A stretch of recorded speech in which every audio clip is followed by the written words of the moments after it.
dopisy marně hledají adresáty, jsou dávno mrtví a kdo má pocit viny?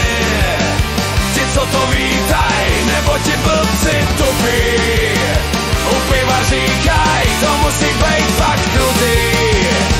Naživo zahrát si Call of Duty.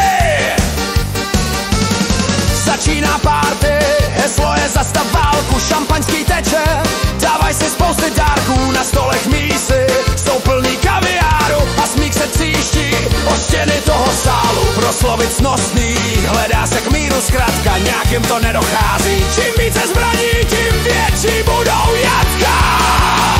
Tohle už není válka, je to jen genocida, ze které těží mocní a Bůh se na to dívá.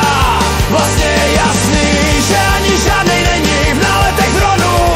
Přichází probuzení a doma čekaj na dědy, syny, muže a táty.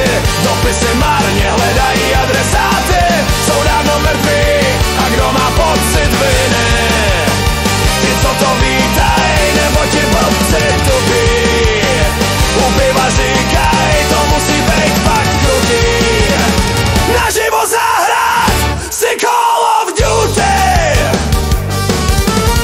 Tančí se, zpívá, píšou se tučný šeky, takhle to chodí na světě celý věky. Tady se křepčí za zvuků z orchestřiště, tam zbraně chřestí, je to spíš obětiště. Za vlast a slávu, jen ať se lůza mele, dáme si kávu, máme je u prdele. Ráno se vzbudí jen s těžkou kocovinou, jiný zem studí a je to jen jejich vinou. Tohle už není válka, je to jen genocida, ze které těží mocní a Bůh se na to dívá. Vlastně je jasný, že ani žádnej není v náletech dronů. Přichází probuzení a doma čekaj na dědy, syny, muže a táty. Dopisy marně hledají adresáty, jsou dávno mrtví a kdo má pocit viny? Ti, co to vítaj, nebo ti blbci tupí. U piva říkaj, to musí být fakt krutý. Naživo zahrát si Call of Duty.